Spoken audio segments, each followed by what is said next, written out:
Hello students, how are you all? In this class, we'll study about how insect-resistant plant is produced by the help of genetic engineering. Okay.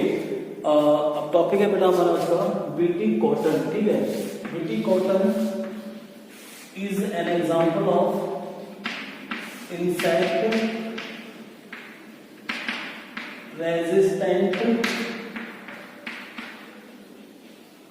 plant. ठीक है, कि bye the help of genetic engineering और biotechnology, ठीक है, ऐसा plant बना दिया जा चुका है, ठीक है, दैट इज इंसेक्ट रेजिस्टेंट. ठीक है, अब इस प्लांट के ऊपर इंसेक्टिसाइड्स यूज करने की आवश्यकता नहीं है. ठीक है, अब हमें जानना है कि कैसे ये बीटी कॉटन प्लांट्स बनाए जा चुका है. ठीक है, बट इससे पहले एक बात कहना चाहूंगा बेटा आपसे मैं कि सिर्फ बीटी कॉटन नहीं, ठीक है, बहुत जेनेटिकली मॉडिफाइड प्लांट्स बनाए जा चुके हैं that are resistant against insect और पेस्ट. ठीक है, जैसे बीटी कॉटन है, ठीक है, बीटी कॉटन के अलावा बीटी टोबैको है, BT brinjal, BT tomato, BT potato, BT soybean, BT corn etcetera. ठीक है, ये प्लांट्स जेनेटिकली मॉडिफाइड प्लांट्स हैं. बताया मैंने मेनली कौन से ये इंसेक्ट रेजिस्टेंट प्लांट्स होते हैं. ठीक है, इन प्लांट्स के ऊपर इंसेक्टिसाइड्स केमिकल सब्सटेंसेस को यूज करने की आवश्यकता नहीं है, क्योंकि इनके अंदर साइंटिस्ट ने वो जीन इंसर्ट करवा दिया है, ठीक है, that is responsible to make those plants to insect resistant. ठीक है, अब कौन सा जीन था, कहां से लिया है, किस तरह डाला है, बताता हूं अभी आपको मैं. ठीक है, अब आप ये जाने कि जो बीटी कॉटन है, यहाँ पर जो बीटी वर्ड है बेटा, ठीक है, बीटी यहां इंडिकेट कर रहा है एक बैक्टीरिया के नेम को, बैसिलस thuringiensis. ठीक है, this bacteria is gram positive soil bacteria. Okay, इस बैक्टीरिया से एक जीन बाहर निकाला बेटा, नेम ऑफ जीन क्राइजीन. ठीक है, क्राइजीन, और in other words you can say that BT toxin gene.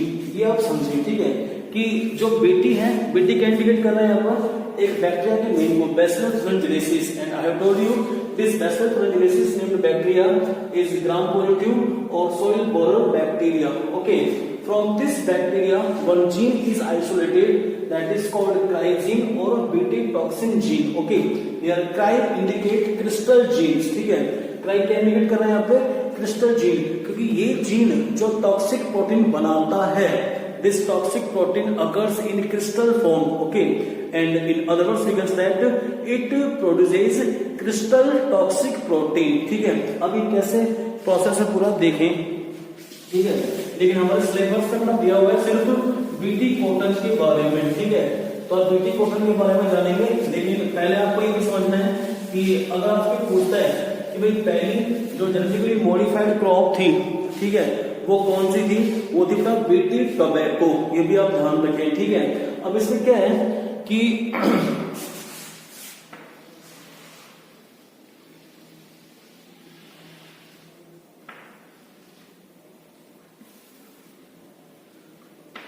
Bacteria bacillus thuringiensis, ठीक है, और ये बेटा जीन है, कौन सा जीन, क्राइजीन. ठीक है, अब थोड़ा सा समझ लें कि जो मैंने बताया था आपको प्रीवियस क्लास के अंदर, ठीक है, कि कैसे रिकॉम्बिनेंट डीएनए बनता है और रिकॉम्बिनेंट डीएनए को हम किस तरह ट्रांसफर करते हैं इनटू द होस्ट सेल्स. ठीक है, तो अब क्या है बेटा, सबसे पहले आइसोलेट किया गया था क्राइजीन को. ठीक है, आइसोलेशन ऑफ क्राइजीन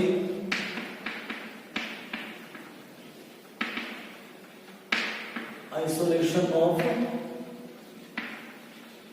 क्राइजीन और BT toxin gene. Okay, isolate कर लिया, ठीक है। आइसोलेट करने के बाद बेटा इसके फ्रेगमेंट्स बनाए गए हैं, ठीक है। और एक जो सूटेबल फ्रेगमेंट है, डिजायरेबल फ्रेगमेंट्स, ठीक है, जो डिजायरेबल जीन है उसको लिया, ठीक है, और लाइगेट कर दिया साथ उसको,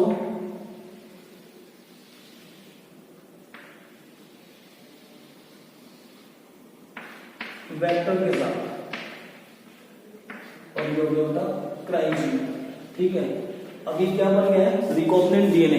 क्राइजीन जो हमने किससे बाहर निकाला है, बैसिलस तुरिनजेनेसिस से, ठीक है। लाइगेट कर दिया साथ किसमें, इसको वेक्टर डीएनए के साथ, ठीक है। अब ये बन गया है रिकॉम्बिनेंट डीएनए। अब क्या है बेटा, इस रिकॉम्बिनेंट डीएनए को हम bye the help of vector, ठीक है, जो एग्रोबैक्टीरियम ट्यूमिफेशियंस है, ठीक है, उसको हमने यूज किया है एज ए वेक्टर्स, ठीक है। बता चुका हूं आपको मैं चैप्टर 11 के अंदर कि जो एग्रोबैक्टीरियम ट्यूमिफेशियंस है उससे हमने बाहर निकाला है टीआई प्लाज्मिड डीएनए, ठीक है।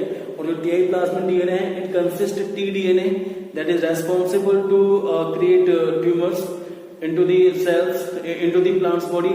तो हमने टी डीएनए को रिमूव कर दिया, ठीक है, समझ रहे हैं आप। अब जब टी डीएनए को रिमूव कर देंगे, now this Ti plasmid DNA is used as a vector DNA, ठीक है, कि जो उसमें जो हार्मफुल टी डीएनए था, ट्यूमर कॉज करने वाला डीएनए, उसको रिमूव कर दिया। अब उसको हम यूज कर सकते हैं एज ए वेक्टर डीएनए, ठीक है।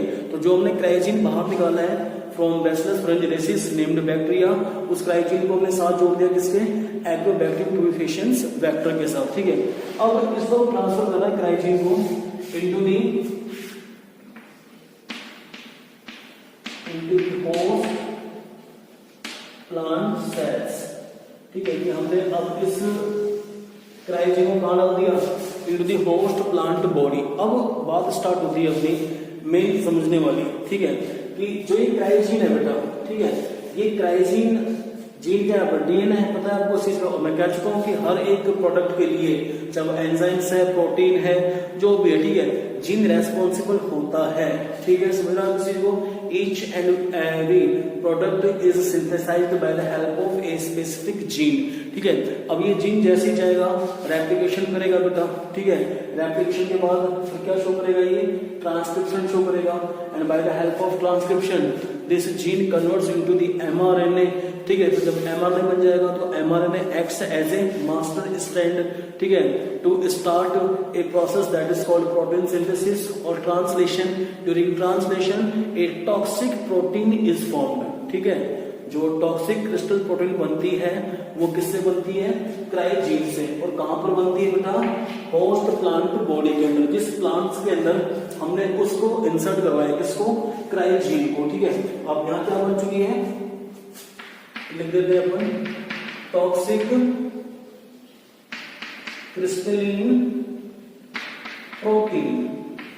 अब इस कॉटन प्लांट के अंदर, अभी कॉटन प्लांट है, ठीक है, जिसमें हमने इंसर्ट कराया क्राइजीन को, ठीक है, कॉटन प्लांट। अब क्या है, आपको ध्यान देना है, ठीक है, कि जो ये क्रिस्टल टॉक्सिक प्रोटीन जो बनी है होस्ट प्लांट के अंदर, ठीक है, तो अब क्या है बेटा, in this plant this protein, this toxic protein occurs in inactive form. किस फॉर्म में प्रेजेंट होती है ये, इनएक्टिव फॉर्म के अंदर, ठीक है। यानी कि अब जो है ये टॉक्सिक प्रोटीन हम नहीं पहुंचाएंगे इस प्लांट्स को, ठीक है। और ना खुद दिमाग लगाओ ना कि अगर ये टॉक्सिक प्रोटीन होती है किसके लिए, प्लांट के लिए, तो प्लांट को भी हार्म पहुंच करती है, ठीक है। लेकिन ये प्लांट की बॉडी में किस फॉर्म में है, इनएक्टिव फॉर्म के बेस पे, ठीक है। अब क्या होगा, ये प्लांट बन चुका है जेनेटिकली मॉडिफाइड प्लांट, ठीक है। बताया था अभी आपको मैंने जस्ट कि या तो हम मतलब जीन मैनिपुलेशन कर देना ऑर्गेनिज्म की बॉडी के अंदर, तो ऑर्गेनिज्म क्या कहलाएगा, जेनेटिकली मॉडिफाइड ऑर्गेनिज्म, ठीक है। अब हमने क्या किया इसके अंदर मॉडिफिकेशन, ठीक है, क्या इसके अंदर मॉडिफिकेशन किया हमने, कि हमने बाहर से कोई जीन लिया, ठीक है, हमने बैक्टीरिया से जीन लिया है और इंसर्ट करा दिया हमने इस प्लांट्स के अंदर, ठीक है। अब ये बन गया जेनेटिकली मॉडिफाइड प्लांट, ठीक है। अब ये एक तरह से इंसेक्ट रेजिस्टेंट प्लांट बन चुका है, ठीक है, समझ रहे हैं। अब इस प्लांट्स के ऊपर हमें इंसेक्टिसाइड्स को यूज करने की आवश्यकता नहीं है, ठीक है। अब होगा कैसे, कि सर कैसे बनाएंगे इंसेक्ट रेजिस्टेंट प्लांट्स, ठीक है, उसको आप समझिए।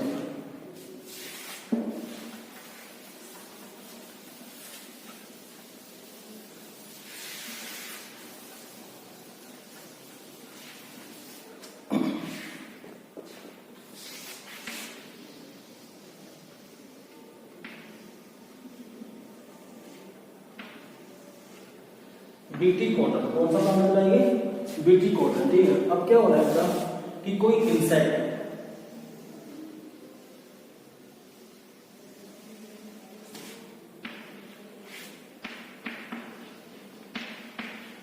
कोई इंसेक्ट इस प्लांट्स को इन्फेक्ट करने के लिए आ रहा है, ठीक है।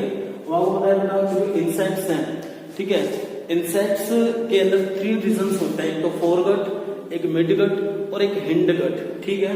अब क्या होता है बेटा कि जैसे इंसेक्ट इस कॉटन प्लांट्स को इन्फेक्ट करेगा, समझ रहे हो इस चीज को, तो क्या होगा बेटा कि जो टॉक्सिक प्रोटीन है, क्रिस्टल टॉक्सिक प्रोटीन, ठीक है, वो कहां एंटर हो जाएगी बेटा, इनटू द, जैसे ये फोरगट हो गया, ठीक है, फोरगट,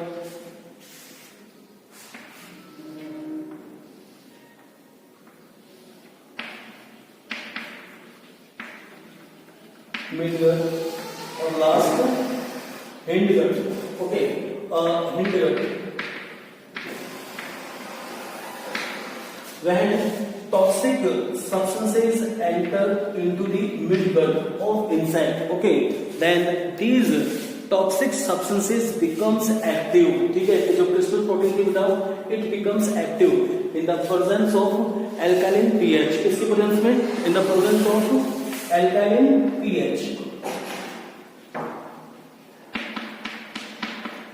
जो कहां मिले बेटा इसको, into the midgut of insects। तो दोबारा समझे बेटा कि when any insect infect this insect resistant plants, okay, then inactivate crystal toxic protein enter into the insect body, okay, and in the midgut of insect body, in the presence of alkaline pH, this inactivated toxic protein becomes activate, समझ रहे हैं आप चीज को,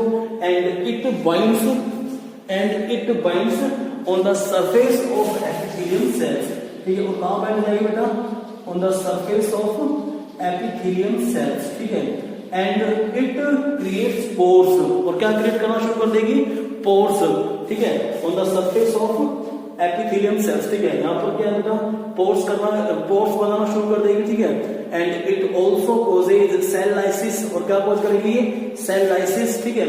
तो फिर क्या होगा, लास्ट में जो इंसेक्ट होगा, इंसेक्ट डाइज, वो मर जाएगा, ठीक है।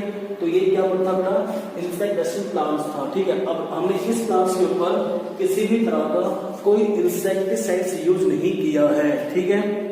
एक जीन इंसर्ट करवाया था, क्राइजीन, और उस क्राइजीन की वजह से इस प्लांट को क्या बना था, टॉक्सिक प्रोटीन बनी थी, क्रिस्टल टॉक्सिक प्रोटीन, लेकिन इसके अंदर किस फॉर्म में थी, वो इनएक्टिव फॉर्म में थी। लेकिन जैसे कोई इंसेक्ट इस प्लांट्स को इन्फेक्ट करने के लिए आया, ठीक है, तो वो toxic protein in the midgut of insect becomes active in the presence of alkaline pH, okay, and this toxic protein binds on the surface of epithelium cells. It creates porosis. It creates porosis means formation of pores, ठीक है, on the surface of epithelium cells, and it creates cell lysis. Due to this, insect will be died. वो क्या होगा, मर जाएगा, समझ रहे हो चीज को। तो ये आप ध्यान रखेंगे बेटा कि जो टॉक्सिक प्रोटीन थी, एक्टिव टॉक्सिक प्रोटीन, उसने क्या क्या किया इंसेक्ट के साथ, ठीक है। तो पहले तो आप क्या ध्यान रखेंगे कि भाई जो टॉक्सिक प्रोटीन थी वो बाइंड होगी on the surface of epithelium, फिर सेल लाइसिस हुई, एंडोपोरोसिस हुआ, ठीक है, और लास्ट में इंसेक्ट क्या होगा बेटा, मर गया, ठीक है। अब हम बात कर रहे हैं कि अलग अलग तरह के बेटा इंसेक्ट्स होते हैं, ठीक है, जो अलग अलग ऑर्डर से बिलोंग करते हैं। आपको पता है बेटा इंसेक्ट्स जो है, insects belongs to phylum Arthropoda, ठीक है, आर्थ्रोपोडा फाइलम से बिलोंग करते हैं, ठीक है। अब इनके बेटा अलग अलग क्या होते हैं, ऑर्डर्स होते हैं, ठीक है।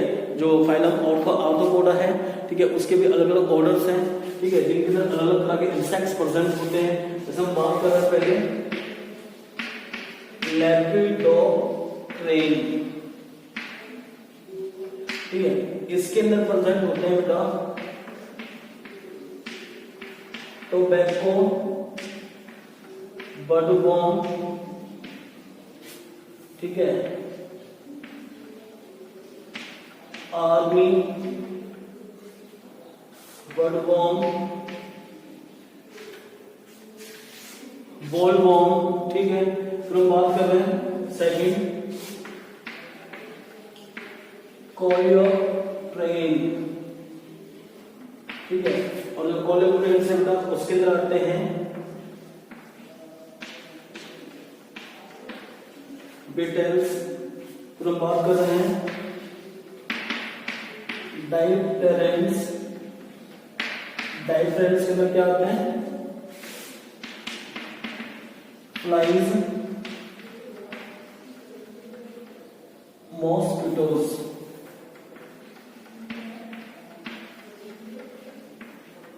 ओहो,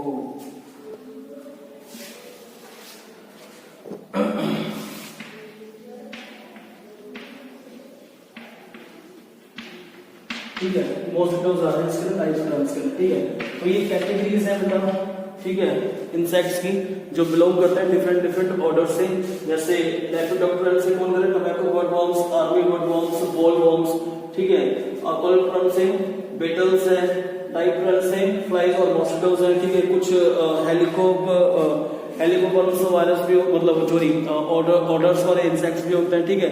लेकिन आप इतना ध्यान रखें जो आपके सिलेबस में दिया हुआ है, ठीक है। अब बात चल रही है अपनी कि अलग अलग तरह के क्राइजीन्स होते हैं जो अलग अलग तरह के इंसेक्ट्स को किल करते हैं, ठीक है। और अलग अलग तरह के प्लांट्स में अलग अलग तरह के क्राइजीन्स को इंसर्ट करवाया जाता है for the production of insect resistant plants, ठीक है। वैसे बता दूं आपकी जानकारी के लिए बेटा मैं कि 700 type cry genes were isolated from bacillus thuringiensis named bacteria, okay.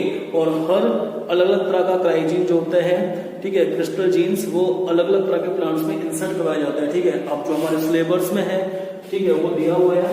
एक तो है बेटा आपका cry first AC and cry second AB, ठीक है।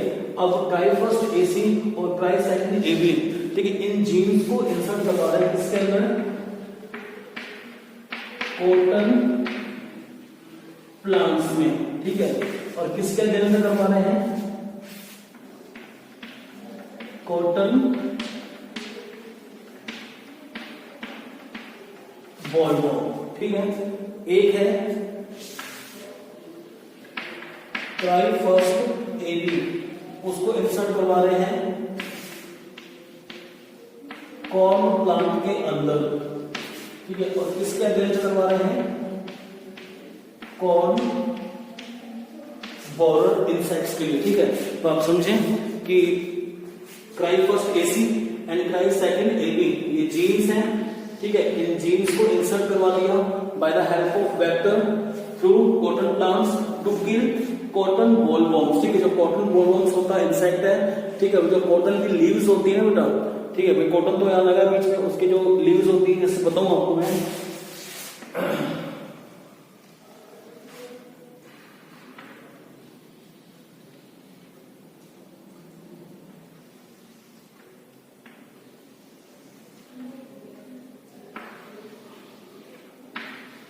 अब जैसे ये कॉटन का बॉलवर्म है, ये लीव्स को ईट करता है बेटा, ठीक है। तो जैसे हमने क्राई फर्स्ट एसी या क्राई सेकंड एबी इंसर्ट करा दिया कॉटन प्लांट्स के अंदर, ठीक है। तो पता है जस्ट अब आपको मैंने कि क्राइजीन क्या बनाएंगे, क्रिस्टल टॉक्सिक प्रोटीन बनाते हैं प्लांट्स की बॉडी के अंदर। लेकिन प्लांट्स की बॉडी में कैसे रहेगी, वो इनएक्टिव फॉर्म में रहती है। लेकिन जैसे ये डगलस कॉटन बॉलवर्म उस प्लांट्स को इन्फेक्ट करने के लिए आएगा, ठीक है, तो कॉटन बॉलवर्म क्या होगा बेटा, ये मर जाएगा, ठीक है। पता है ना कि भाई इसके मिडगट के अंदर जाके in the presence of alkaline pH जो टॉक्सिक प्रोटीन है क्या हो जाएगी, एक्टिवेट हो जाएगी, ठीक है, और उसको मार देगी, ठीक है। ऐसे ही in case of corn plant कौन सा डाला है अपन ने जीन, क्राई फर्स्ट एबी, ठीक है। क्राई फर्स्ट एबी किसके लिए डाला है, कॉर्न बोरर इंसेक्ट्स के लिए, ठीक है। तो ये टॉपिक था हमारा बीटी कॉटन का, ठीक है, कि भाई हम कैसे इंसेक्ट रेजिस्टेंट प्लांट्स बनाते हैं, ठीक है।